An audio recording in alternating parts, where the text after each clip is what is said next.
All right. Welcome, everybody. Thanks for being here. We've got Coach Hauk with Braxton Hill, linebacker, and center AJ Forbes.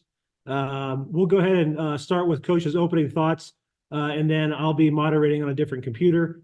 So raise your hand in the chat function, and I will call on people as best I can to get around. But if there's any issues, let me know in the chat function as well, and we'll try and get it fixed. But Coach, we'll start with your opening thoughts. Just the Grizz are back in action this week after a little Christmas break and started focusing on South Dakota State. So take it away. Great, thanks, Tabes. We're obviously excited to be playing in the FCS National Championship game, and it's been great to have a couple of days off and get back into our game prep. So we're excited to be going to Frisco, Texas. Really excited about the season. I would say congratulations to my team and my guys for a job well done, hard fought, week in, week out. It's always good to get to this game. And then I'd also say congratulations to South Dakota State on a job well done and continuing their win streak and getting the opportunity to try to win back-to-back championships.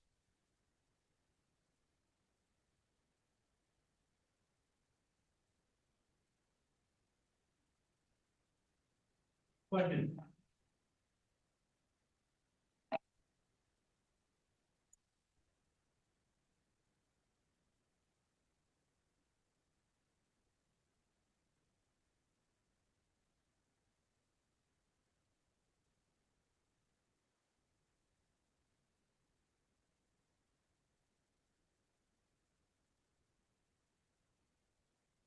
Hi, Coach Hogg. Can you hear me?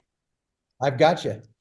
Yeah, I was waiting for someone to give me the okay to ask, but well, I hope you're having a great day, a great week. How was your month preparing, your weeks preparing for the championship game? Well, we're really kind of getting back into it. We practiced a few days. By the way, I hope you're having a great day as well. But we practiced a couple of days last week, and then we gave the guys off a few days for Christmas. We reported back here Christmas Eve. We're back into training mode and practice mode. We'll we'll practice through the game. Well, with Junior Bergen and Tucker Large, punt coverage could have a huge role in this game. What stands out the most to you about their special teams, and how big of an impact would you say that unit has played on the season on both teams? Well, it kind of epitomizes the game, you know. You don't get to this game without being a really good football team and being good in all three phases. And, you know, both teams are good in the special teams area.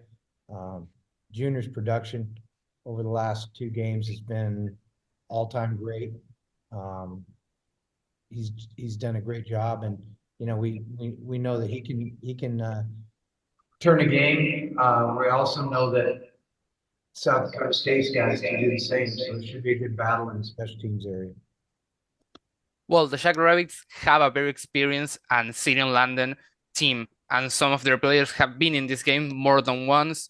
How big of an advantage would you say experience may be for them? Well, I think that having been there a year ago and contributing a lot, there's certainly some benefit to that. I think the experience of being down there and knowing the process, knowing the venue, I mean, everything from knowing where the locker room is to how the lead up to the game times out. I think that's a benefit to those guys. We didn't have that a year ago like they did. But we'll try to mitigate that, because a lot of us have played in this game before. Well, my next question is for AJ. AJ, I hope you're having a great day. What stands out the most to you about their defense, and has your preparation for them been any different than at any other point of the season? Yeah, I hope you're having a great day too, man. Now, when I look at their defense, they're a very sound team. Everybody plays downhill. They try to squeeze the interior gaps and try to spill most of the run game. They're solid in their pass rush. frankly, the teams that we've played in the playoffs this year, they're similarly structured in that way. But you know, they're a good defense, man. They wouldn't be here without that defense, and yeah, so. Yeah. Well, my last few questions are for Braxton. Braxton, hi. I hope you're having a great day. What are the main difficulties when preparing for this Jackrabbits offense, given how multiple they are? Yeah, for sure. I hope you're having a great day too. But I'll go off AJ, what he said about their defense. Their offense is just sound. You turn on the film and they got a great offensive line. They got great skill players, good quarterback, good running back. I mean, I think there's a reason they're playing in this game and they've won so many games in a row. But yeah, they're just sound across the board. Well, my last question is, what stands out the most to you Mark Gronowski? Mark Gronowski. Yeah, I would say he's efficient. He doesn't turn the ball over a lot. He's just comfortable in their scheme, and he's the man in charge, and he does a good job of just leading their entire team. Well, You to don't, the three of you, you don't win that many games in a row without a great quarterback. yeah, definitely. Well, to the three of you, thank you for your time. Thank you for answering my questions, and good luck on Frisco. Thank you. Thank you. Thank you. We'll go to Craig Haley next. Yeah, sorry about that. Appreciate the time. There we go. Appreciate the time, gentlemen. Wanted to ask, I mean, you could start with Coach, but if all three could answer this question, I'd really appreciate it. Just last year, going into the 2022 season, your team really had a lot more, fanfare and a higher national ranking going in. But look at the difference where you're at now compared to last season. What has been the difference with this particular team when it maybe was a little more under the radar than a year ago? Well, the first thing that comes to my mind is we've stayed healthier and we've been more mature up front on offense. So we've been able to handle some of the better defensive lines and some of the better defenses a little better. But it all goes back to staying healthy. Each of the last two teams, 21, 22, had potential to be where we're sitting now and weren't able to get there. Last year in particular, I think it was a matter of we played, 4 of the top 5 on the road over a 6-week span, and that's a tall task, especially for a team that was as injured as we were. AJ and Braxton, could you give your thoughts on that topic? What's different this year than recent teams? Yeah, I'll throw in a little bit. I'd agree with Coach Houck, just staying healthy, but also I think our entire team's just done a good job of improving throughout the entire season. If you look at our first game against Butler to our last game against North Dakota State, we look like a different team, and I think that's just testament to the guys inside of the locker room and the coaches just going to work each and every day. Yeah, like Coach Houck said, I think the past two teams understood the ability that we had to be in this game, but we've stayed healthy. We've put our nose to the grindstone, and we've just gotten better every week. Sure. Just one more, Coach. Can you talk about, South Dakota State, they're just on such a roll with 28 straight wins, but your team has such an opportunity here. You've been in this situation, 3 times with the national championship game. What are you trying to impart on your players, just the, magnitude of this moment? Well, we've played in a lot of big games Sure. over the past few seasons, and I think a lot of the games that we have played in have prepared us for this game. Even in recent weeks, top highly ranked teams and huge games. Sure. One of the things about this game is we've had the ability to not rush into our preparation. Used to be we'd cram in a practice on Sunday and Monday and then fly out to Chattanooga and try to play on Friday night. Our preparation will be better. So we're working on the prep. A lot of our coaches have coached teams and prepared them for bowl games. The preparation for this game is very similar. So we just, we've got to be ready to go on that Sunday when we get to tee it up. You know, our opponent's really good. Like you mentioned, you don't win that many games in a row without being a dominant football team. And, you know, we got our hands full. These guys are really good. You know, our preparation's got to be great to have a chance. Gentlemen, thank you. Best of luck. Thank you. Thank you. Thanks, Craig. We'll keep going down the line. Tanner, you're up next. Hey guys, you guys did play the Bison recently, but outside of them, the only common opponent that you two have is Montana State, who South Dakota State played early in the season, who you guys played last in the season. Speaking of preparation, I was curious as to how long, if any, will you watch that film of them against Montana State? Well, there's a lot of games to go back and watch. And it's nice to have a couple weeks time to get back. And so we'll get through all the games. You know, the North Dakota State games are more recent for both of us, so probably have some application. You know, looking at their schedule, you know, they haven't had very many close games. So we'll probably look at some of those and see how people kept it close.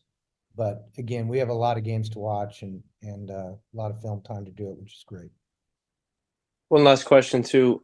With the way that your last game ended in such a hectic way, great win, are you more comfortable getting time off to kind of reset yourself, or are you more comfortable usually continuing to play week after week when you guys are just finding ways to win in dramatic ways?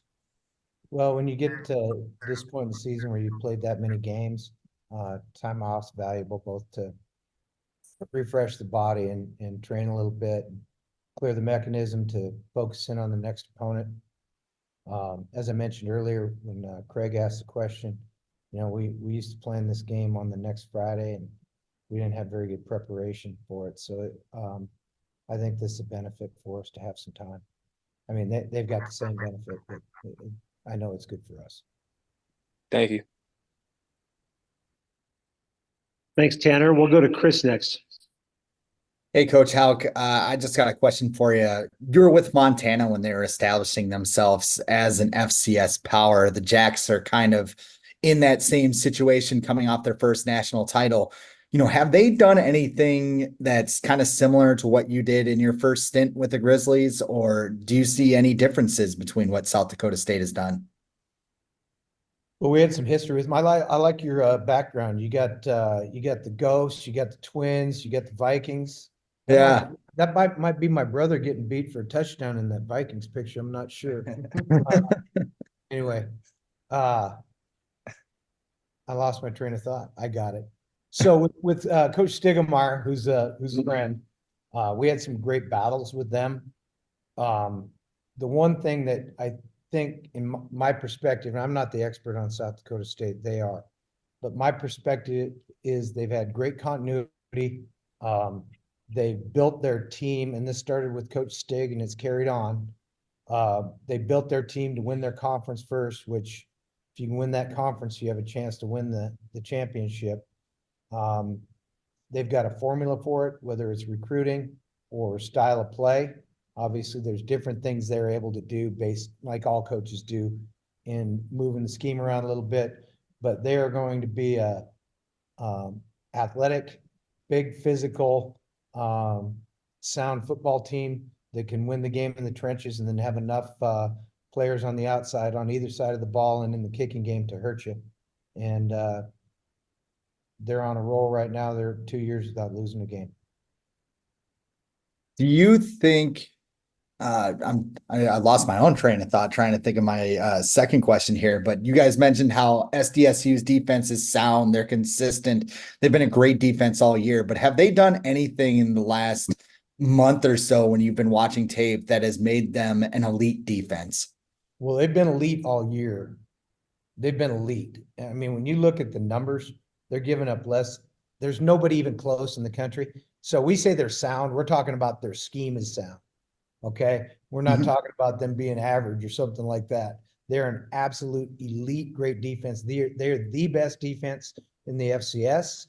You know, I mentioned I mentioned, you know, they're physical, they're tough, their weight room is not broken. I sat and watched the FBS National Championship last year with Coach Stig, and we were able to talk about the championship game last year. I said, man, you guys just manhandle everybody, and it starts with their defensive line. But you know, the scheme is sound. How they play is great. I mean, they're outscoring their opponents 537 to 136 right now. They're giving up less than 10 points a game. I mean, they're dominant. So I'm glad we got 2 weeks to try to find a hole in their defense, because there aren't any. Appreciate it, Coach. Thanks, Chris. Greg, good to see you, Greg.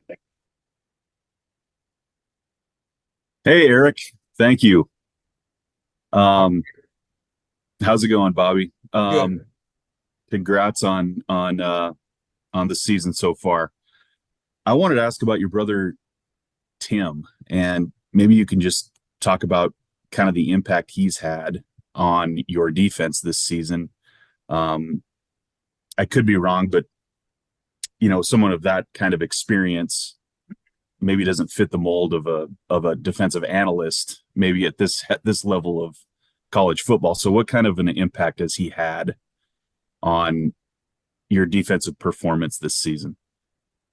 Well, you know, I think one of the strengths of our staff in general is the experience that they've got in the background. The guys on our staff know a lot of ball. But the idea that we can have a guy with Tim's playing and coaching experience and at the different levels he's coached at, I mean, all the different places, I mean, a long time in the NFL. You know, obviously the family ties has afforded us that he wants to come in and do that and be around it. So he loves Montana. He loves the Montana Grizzlies. And he loves being here with this staff. But he's, you know, some of the coverage things he's added, you may not, unless you're a football coach, you might not notice some of the things we're doing, but some of the coverage things that we've done and enhanced this year that I would attribute to him have been really beneficial to us. You know, we've been playing great defense around here for quite a while now, but he's really had an impact on the back end. And then just one more for me. You know, I don't think you guys have played on grass this season. And so I don't know anybody that has. Right. Nobody nobody in the northern tier of the country, that's for sure. Yeah. And Anyway, go ahead. Maybe just a thought on that aspect of the game. I don't know. You know, both teams have to play on it, obviously. So will that play any kind of a role at all or affect your preparation you know, at all? the fake grass is much more similar to real grass than the old AstroTurf ever would be, you know. Mhm. So it's got similar give, similar inconsistencies even, but we practice during fall camp and then in our heavy practices through until the weather gets too bad. But we're on grass a lot, so I don't think it'll be a big deal for us. I mean, we're on grass a lot. Right. Yeah. Well, thanks, guys. Sure. Thanks, Greg. Zach, we'll go to you next. Just so everybody knows, we're trying to wrap this up before a team meeting. So we're going to go about 15 more minutes max. Hey, thanks, guys. Question for the players, for either one or both of you. Obviously, you beat NDSU. Certainly, SDSU is obviously, they're basically 1-2 every year in their conference. Where do you see the Jackrabbits kind of comparing with NDSU in terms of where are the similarities, where are the Jackrabbits going to be better? Because that's probably, other than the Montana State game, that's certainly the most recent and comparable opponent you can compare. Yeah, I mean, as far as their defense goes, I think their structures are similar. I think they like to squeeze the interior gaps. They like to spill a lot of things.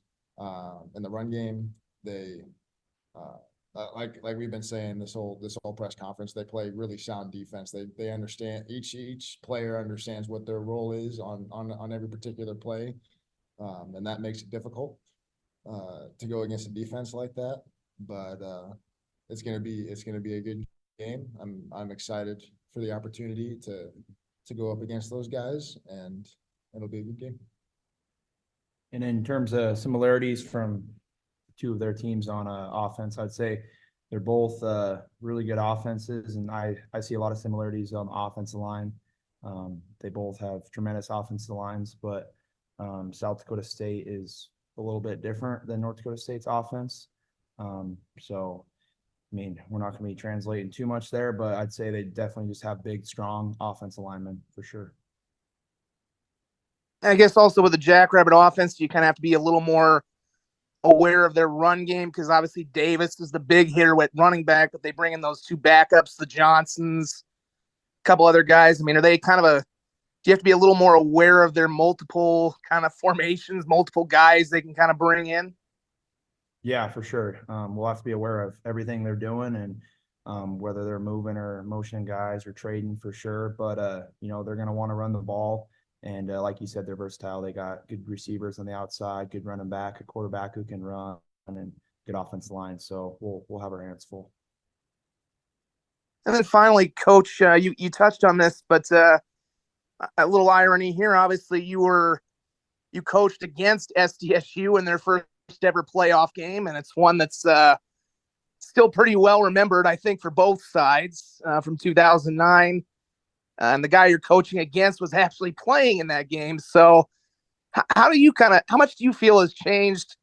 Obviously, you can say a little bit about South Dakota State, but how much different do you feel coaching in a game against them now, some 14, 15 years later, after that classic game of 2009? It was 14 years later. I'm not going to make you let you make me any older. My bad, Colorado State math. Sorry about that. That's good. Yeah, I mean, that's ag school. Don't worry about it. We hope you got a sense of humor. I do. Thank you. South Dakota State was tremendous at the time. I mean, if you ask some of our players from that game, we were the number 1 seed in the tournament that year. And, because it's so, at the time in particular, it was so regional. First thing I told our team was, this is not the number 16 team, guys. This is one of the top 5 teams in the country. And they came in here and proved it. I think we were down 4 touchdowns, basically about the start of the 4th quarter, and came back and won the game. It's probably the great comeback in our stadium's history, considering the stature of the 2 teams in the game. It was just great football, and I think this one will be great football again. These are 2 good football teams. Thank you, Coach. Thanks, guys.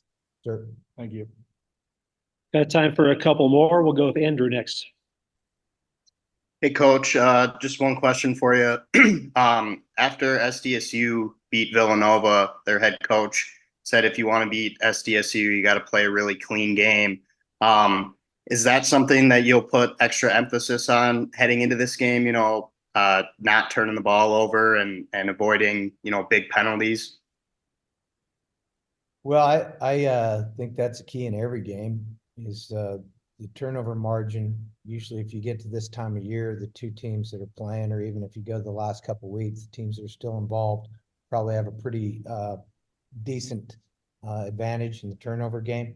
So I think turnovers and takeaways have direct impact on every football game for the most part.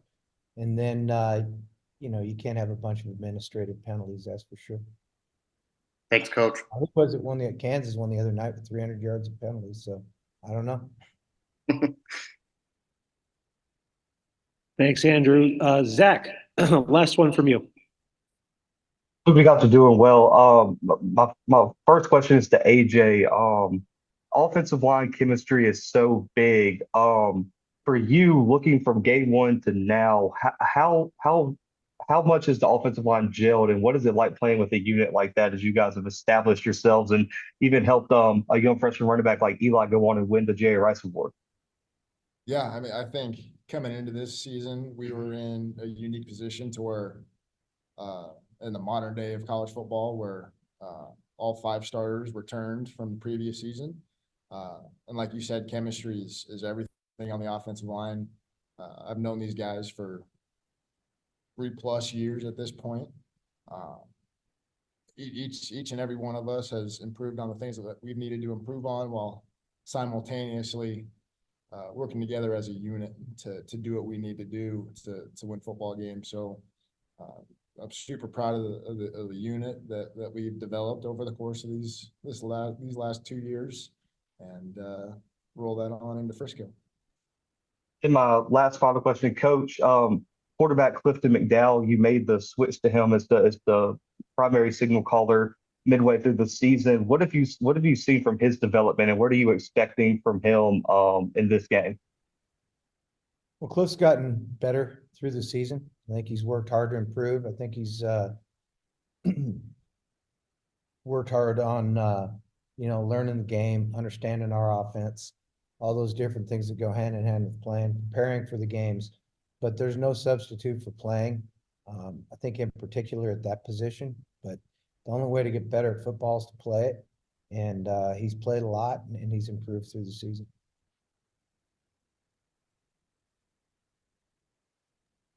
All right, thanks, everybody. We're gonna have to wrap it up there. Team's got meetings soon.